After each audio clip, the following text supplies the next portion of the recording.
Dr. Gopal, and this is Second Opinion. Today our guest is Dr. Dylan Thomas. Dylan is actually an orthopedic surgeon, however he subspecializes in spinal surgery.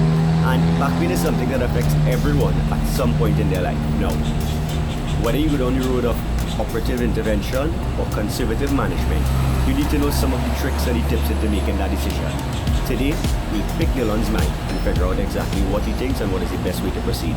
Without further ado, let's start the interview. So, I'm your host, Dr. Andrew Gopal, and welcome to Second Opinion. Today we have with us Dr. Dylan Thomas, Orthopaedic and Spine Surgeon who recently completed his fellowship in Bristol in the UK. Dylan is highly trained in the orthopedic aspects of spine surgery and intends to bring his newfound knowledge and skill set to our country. Dylan, welcome and thanks for coming. Thanks, man. So Dylan, tell me, you're back. Finally, you've been there for a while. After being in a first world setting with the latest tech and research in spine surgery, I know you're national and you want to give back, but tell me, what drove you to return? Well, a couple of things. Well, first of all, for the family, they like the warm climate. Right. That is quite warm, nice Right. people. But in relation to the spinal aspect, I think that there is a need for a proper spinal service to be set up in Trinidad and Tobago. Right. I know we spoke about you wanted to set up an MDT at some point and have a multidisciplinary team. Just in terms of what you could use, how did you, or what are you thinking about bringing what you saw in the first world and what needs to be set up here? Well, it's good that you mentioned the multidisciplinary team because in Trinidad it's a bit fragmented. We have so many specialists, but it's not a coordinated effort. With regards to the spinal service or neurospinal service, what you need to do is coalesce or merge all the different specialties because you will need, other than having a spinal surgeon, neurosurgeons, orthopedic surgeons, you need physicians, you need physiotherapists, occupational therapists, internal medicine doctors, even geriatricians, psychologists. So you realize in Trinidad we have all these specialties, but we're not united. We're not working together. That's one aspect.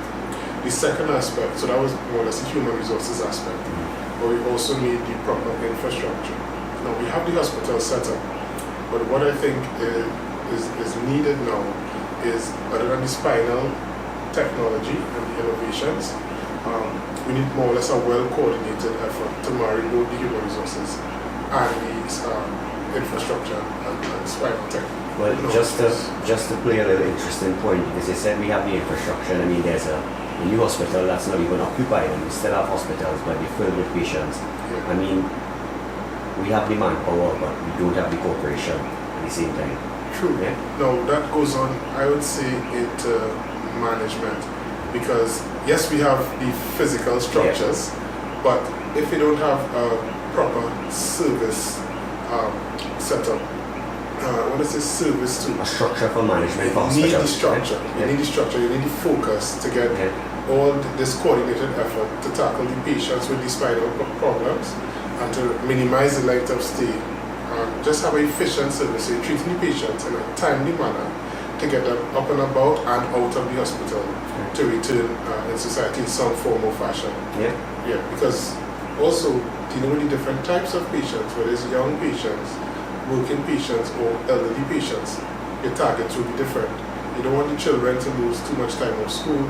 You don't want the working population, young adults like ourselves, to be missing time off work, and you don't want the elderly to be in hospital too long, increasing the length of stay, increasing the hospital cost. Because it's money per day. Correct. I remember one of my consultants at one point, he was saying, you know, how important it is to have a neurosurgical service, but when you need adjunct services, for example, physiotherapy, and that isn't properly set up, and that actually plays a big part in recovery.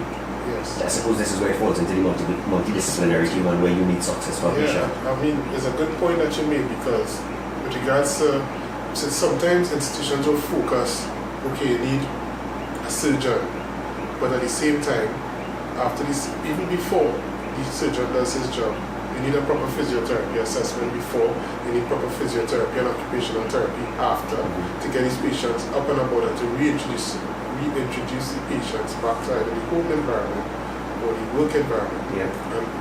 Hence the reason multidisciplinary team, that is the main focus and drive with this service. I got you. Completely agree. So, you know, back pain is huge regardless of where you are. I think it's a common thing regardless. And such a common symptom. I always simply say, if you think about your spine like a lever balancing the front forces with the back forces, I mean, there are a lot of common conservative things you could do to really prevent this or prevent the progression of this. What are your thoughts on this? Well, first of all, for anyone, especially for the layman, they will present to us doctors with a complaint of back pain. So back pain is not a diagnosis, as you know. It's a symptom. It's far from. And there's a myriad of causes for back pain. But yes, I like your mechanical description of how the spine works, and that's important. Because you see it sometimes, for example, common things are common. Like you would see the pregnant woman come in and complain of back pain, and that's fine because you're pregnant now and already have the additional weight of your mammaries, etc. But you could see people sometimes not taking care of themselves, and sometimes the most common things are you're overweight. Your overweight is the most common thing. That's what I can see. Yeah, because even before patients seek medical care, a lot of the times back pain is nothing really dangerous. It could be, as you say, more lifestyle. And as you mentioned, pregnant women. But how about with the whole drive of the pandemic of people being overweight? Even in poor nations or richer nations, obesity and overweight is a main problem affecting health. And they focus on the cardiovascular or diabetes and hypertension, but also the mechanical. Going back to the first reference, the spine is a mechanical structure.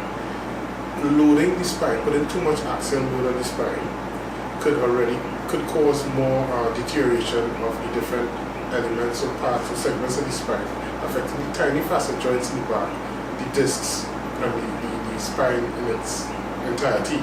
So keeping weight down and proper exercise and managing weight properly is very important in spinal health. Agreed. Now, one of the things I think we and us, and I suppose any other system and stuff, is somebody comes to you all the time with an X-ray. But we know you can't see this on X-ray, so it's very much only bones we can see at that point in time we try to assess. How do you tell patients to progress, knowing that sometimes it's only that preliminary exam we could do and we don't have the sequence of MRI available to everyone? How would you approach that? Well, when patients present with back pain, as doctors, we do a history and examination. Because sometimes even some of our colleagues might just order an X-ray. But once you do a proper history and examination, you can work out as a physician if this patient needs an X-ray or not.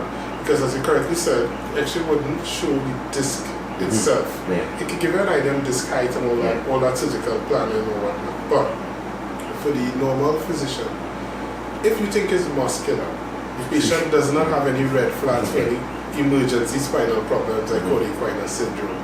What you can do as a first step, you can treat the patient with POLIS, which is really protect, optimal load, and the ice therapy, and get the patient moving safely and see if they resolve and see them back in a timely manner. And then if you think that, it's not working, then you can move on to the step of an X-ray and a specialist opinion. The reason I ask you this is so important because, sometimes patient wants certain things done for themselves, and they think when we do something, we're not really fulfilling it.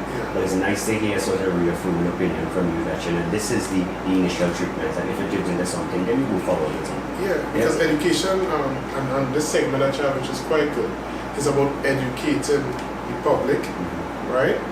Educating patients, because the patients have the power. Once they understand what's going on within themselves, they just break it down in a form they'll understand. You get the patient to buy into it or to be on board. Truthfully, we be truthful to our patients. But once we explain things to them, no time is a fact. With physicians, you have a big practice, you have to see lots of patients. But use that 5 minutes to get them to understand what the problem is. And they will understand why they might not need an X-ray, because that also has radiation and of course attached to it. So if it's not necessary, then you don't have to do that first time. Agreed. So we know about the impact of exercises, and certain running, for example, can give you a lot of trauma on your knees and they send a wear on your joints after a while. What are some of the exercises you would recommend for somebody in back pain? Because I know there's the beauty of cycling and swimming and those sorts of things. That's a good question. With regards to back pain, and I know I used the acronym POLIS before because everyone knows RICE, rest, ice. That's been around forever. But what the evidence is showing is protect an optimal load. You want to get the body and the skeleton to function as normal, safely. Within the group it's working with. Yeah. So once you're not causing pain, you can start your early exercise, early movement, early safe movement.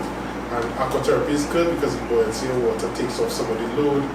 Cycling is also good because you keep the joints moving. With regards to back pain, walking is good, right? A nice cushioned shoes on soft surfaces. Once the cause of the back pain is listed and you know how to avoid aggravating the injury. But physiotherapy plays a very important part in the management of back pain. I know. And that's why we said the MBT is so important before. Correct. Yeah. So, as we know, we play a lot of sports, and you know how difficult it is when you're playing sport and you love sport. Yeah. Resting is the go-to option sometimes. It's the easiest option, but it's not also the most easy option for a patient to hear. They don't want to rest, they still want to be active. Tell me, what are some of the minimum time frames you would sort of put together for the most frequent pathologies you would? Well, with regards to, I'll say ligaments. Just so they have a sort of guideline for what they should be doing. Well, like that. The whole musculoskeletal system, we know we have muscles, we have bones, right, tendons, ligaments, joints, nerves, etc.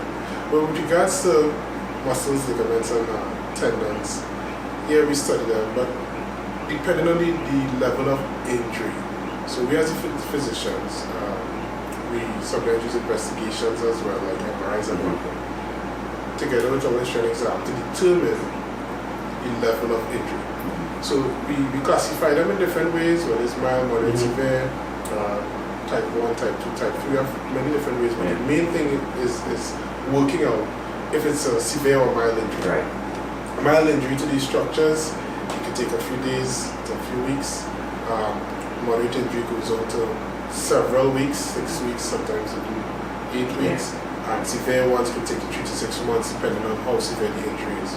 But it's a vague classification because there's no bones.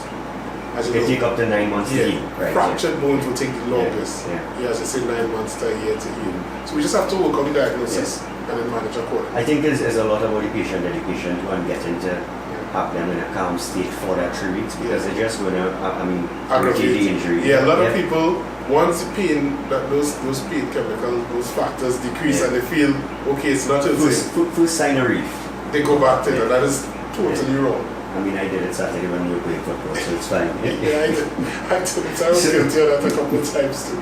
So, great. So, I know, as I said, we're talking about operating now, and I know when you're in debilitating pain or it begins to affect your quality of daily life, that's definitely an indication to operate.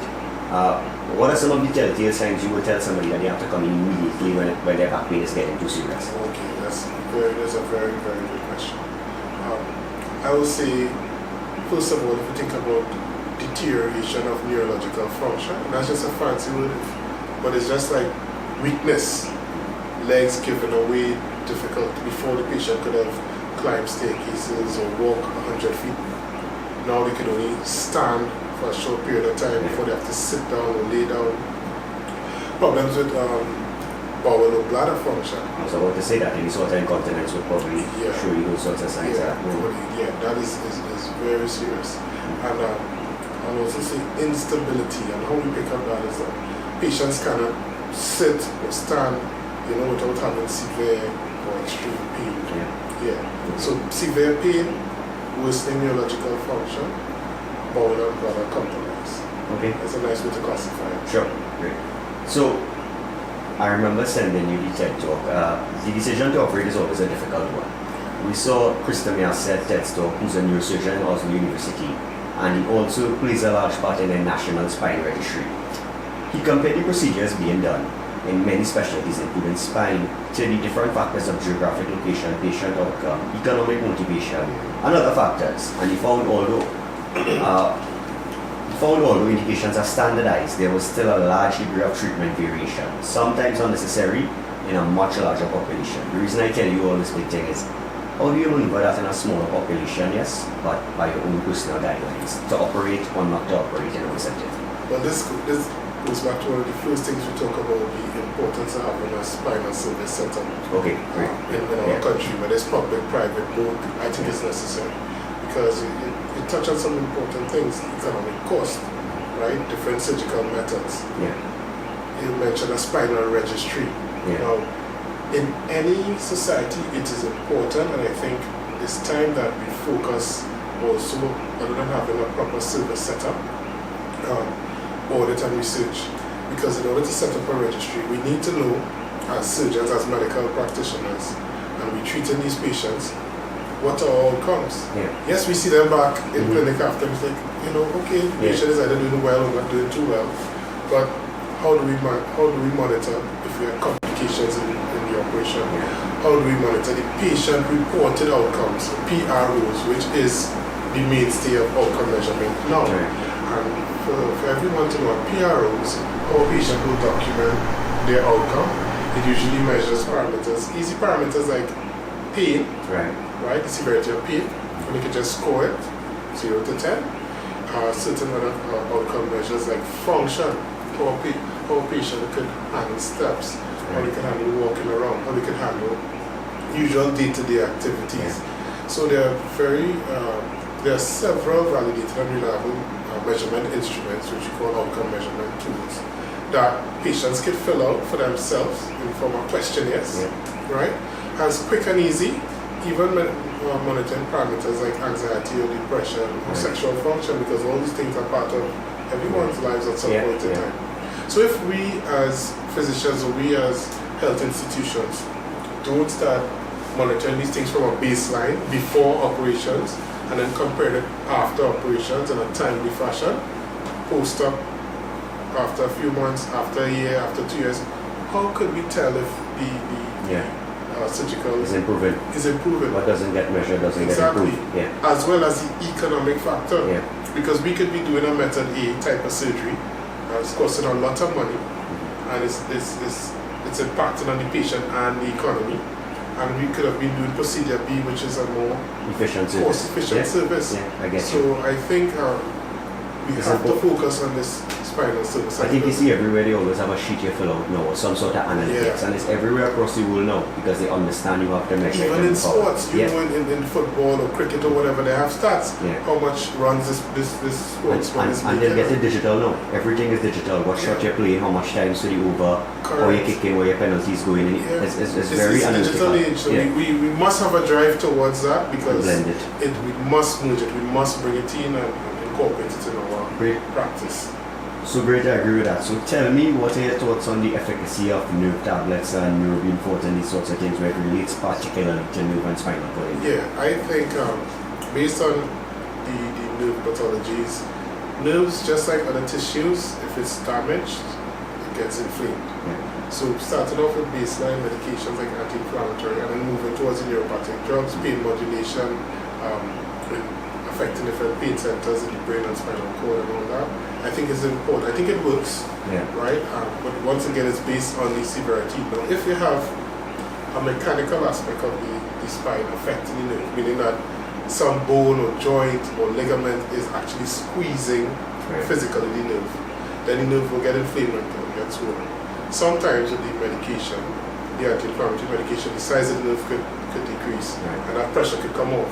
But if that pressure is constant and continuously pressing on the nerve, then you'll have to physically, so you'll have to physically remove it. So based on the pathology, the cause of it, you'll have to use either medication, physio, or surgery, or combination to deal with the problem. Okay, great. Sounds good. And also multivitamins and proper diet. We start back with the basics, just like before. Just like before. Great.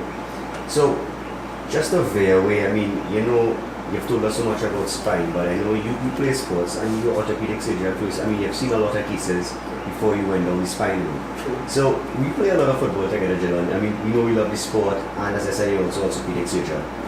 You know the joy of wanting to play, and getting back out there, but you also have the science behind injury. As I said, I know sports injuries and fractures take a long time to heal, but what is like the average time frame? I mean, because I know we touched on this with spine, but I have so many people that come to me with regards to injuries, and I know it depends from injury to injury. You can't give one sort of fix all injuries, but from a sports point of view, sometimes I always tell people, rest for how much you need to rest initially, or you will never fully heal. That's so true. I think you rest, and I know I'm talking a lot about acronyms, but we know about rest ice compression elevation. Yeah. From time immemorial, we have been using that. Rest is important in the early phase. Now we're talking about protect, optimal load, and ice, right? Police. So rest is important, especially in the acute phase. For the first few days, I think is important with regards to orthopedic injury, muscles, tendons, ligaments. But even while resting doesn't mean full bed rest, I would say. Right. So once it's not a severe strain or a severe grade of injury, and you can load the joint safely, load it, whether it's passively or passive. So if you have a shoulder injury. Because that's rehabilitation also. Correct. Yeah. And you don't want the tissues or the muscles to waste away. Right. The longer you rest tissues, is the more lazy it gets. And if it rested for an extended period of time, Atrophy. it will atrophy. Yeah. And we don't want that muscle wasted. Okay. So rest is important, but you have to do it in a timely fashion. You cannot overdo it. And if you can load the joint, whether it's passively or actively, go ahead and load the joint. Once it's safe and not causing any pain. Great. Yeah. Gotcha. So, one interesting topic on about, as I said, I really orthopedic. And we were talking about this prior where some people, and I don't want to say it's their mind, but we have, for example, you have some injuries that are inexplicable. Like you have the Marvin Andrews injury from 2006, I believe it was, where he tore his ACL but still went on to play 3 games in the World Cup. Now, what are your thoughts on some of the inexplicable things that you see? Because I can't explain it. I know there's a two that falls into different categories, but this would be better to hear from you. Yeah, well, as I mentioned, that rule of thirds. Strangely enough, and we use words as doctors when we can't really explain things too much. It's idiopathic. Yeah. Too sure. Well, that's the thing. We know. Like, I've looked at the word idiopathic and where it derives from. Yeah. And there's a big word for the layman to say, oh, idiopathic, but that just means we don't know also. We don't know also. That just means we also don't know. Yeah, and it was quite interesting because, as you mentioned, ACL. Yeah, a third of people with an ACL injury, they can't function, they need a ACL reconstruction. And a third of people, they can walk, go to work, and be okay. And a third of people, they can play sport. Now, I might think it's a combination of mind, mental, or the tissues around it, developing the muscles around the joint, the fibers around the joint, so you can more or less take some of the strain off the ankle. Or it can even be, probably it wasn't as severe, the injury to the ACL, and part of the fiber still connected and a bit scarred up.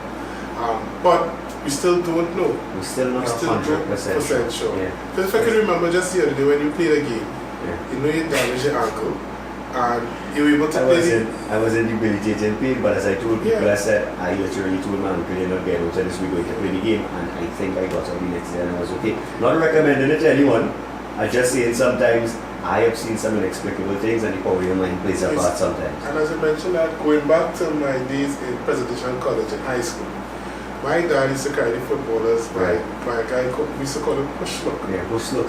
You know, push look? So when we have ankle sprains, and I still can't explain it, no.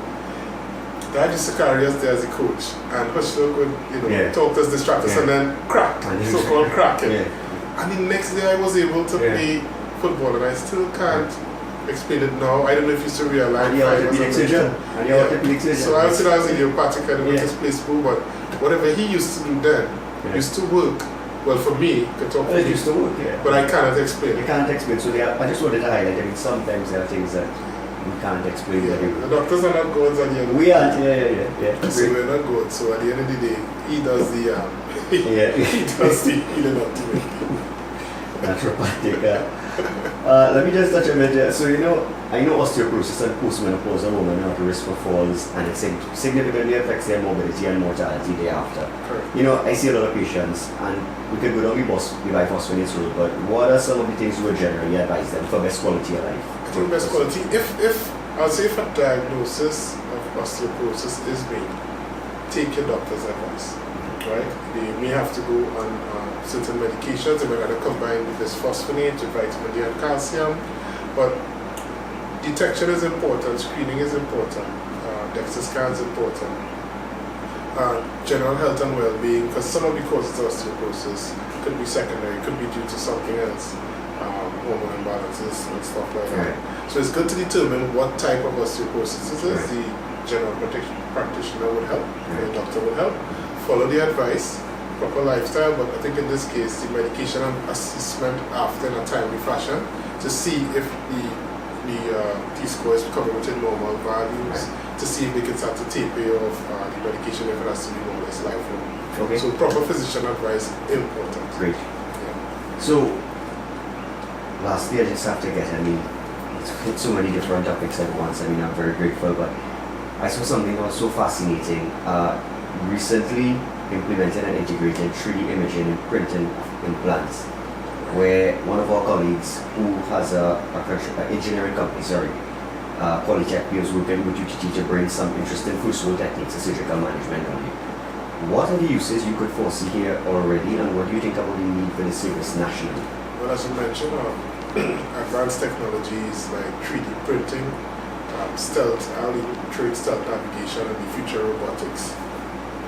Here it is, you have people trained with these devices and these materials coming back to Trinidad and bringing a service here. But the key is we have to start utilizing these services. In the case of the 3D printing and models, I think it's a good thing. We I as a surgeon could use it in cases of especially either deformity surgery, Right. certain conditions like scoliosis, kyphoscoliosis, which is essentially abnormal curvatures in the spine, causing deformity, and what these models could do, and even revision spinal surgeries. What happens is as surgeons, when we cut and we go into patients, we see the anatomy, right? That's when you already know what you're looking Exactly. Everyone is different to start with. Yeah. So imagine in a population of patients, you have even with similar structures, but it looks a bit different. Yeah. Complicating that deformity surgery. When you have Different abnormally shaped things are not in places where it's supposed to be, the spinal cord is in a place it's More not. than 1,000 or something like that. Yeah, you can paralyze people and all these other things.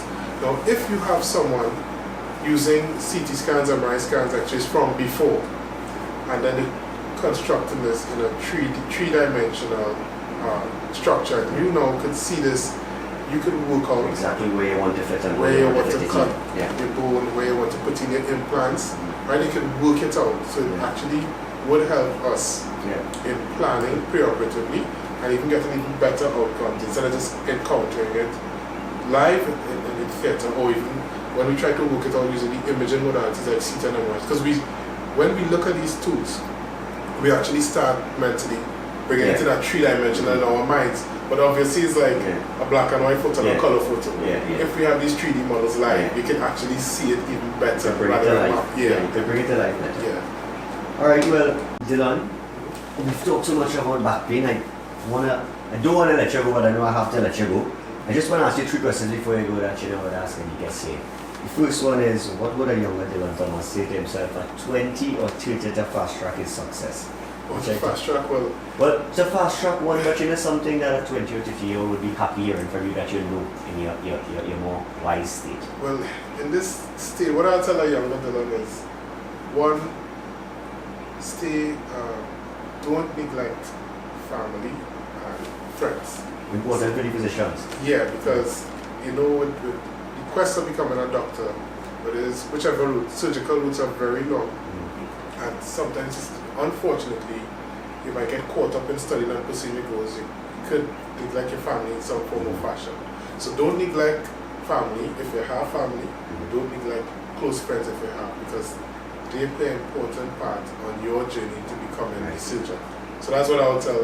Don't neglect family. I mean, I'm happy married. I have a wonderful wife and 2 kids. Very patient with you. I think so. But I would spend more time and do more with that. That's great. what I think. Great, no problem. Second question, what's one simple thing you think, because I know I've seen it, but it's not about me, that can dramatically affect the way we proceed with healthcare over here? Simple things we can do. I think from your experience. Yeah, I think from a ministry/government perspective to a regional health and administrative perspective and to the professionals and patients, I think patient education is the most important thing with regards to using different mediums, whether it's newspaper, TV, even simple campaigns like Clean Up Trinidad and stuff like that. So, because all these things play a part in holistic health, lifestyle and all that. And I think administration must involve healthcare professionals in making decisions. It shouldn't have a disconnect. Managers, doctors, surgeons, nurses, heads of departments should sit down, be real with each other, and we should put forth all the problems, troubleshoot, and deal with it as a team. So multidisciplinary team effort Right. involving From the management. beginning, yeah. Yeah. And business and medicine is important. Also, research and audits, very important. Yes. Yeah. Yeah. And bringing back these so-called first world technology. Yeah. I don't really like the term first Yeah, world yeah. because knowing that Trinidad has so many brilliant minds, I think we can incorporate that Yeah. here Yeah. and raise the level. We'll look at Cuba. Yeah. Cuba have a proper healthcare plan on it. So I think we could have Yeah. a proper level of care here available to everyone. Okay, great. Yeah. Last question, Dylan. Where do you hope to see yourself in 5 years' time? From a health point of view, from a group point of view, where can I look for you and see you? Okay, well, in 5 years' time, I would hope to be involved in Setting up of the MDT, as you proper. said. I would like MDT, I would like spinal service to be running, Yeah. right? So we should be more fine-tuning at that 5-year period in time. We should be introduce like to be the 3D printing, Yeah. stealth navigation, all these things should be part of our Should be clockwork by spinal then. health. Yeah. We should have a proper cost and effect and the economy of healthcare should also be better. We shouldn't be wasting money Yeah. on health and proper campaigns and policies and even a proper spinal registry. And you see yourself at the front of this, hopefully. But hopefully, you know, we're willing to work Yeah. with The powers that be. powers that be Yeah. to bring it. And I all for getting that spinal. I mean, spinal is the thing, but even if I start with spinal, different specialists could do like a hip and knee Yeah. or diabetic and hypertensive. But we need to start these things now. We are already behind, and the whole world is moving on. Mm. And we should have proper digital. Everything should be computerized, I Yeah. think, as well in the institutions. Well, this is a start, and Dylan, I thank you so much for your time. No Appreciate problem, it. man. Anytime. Great for being here. Thanks. Good.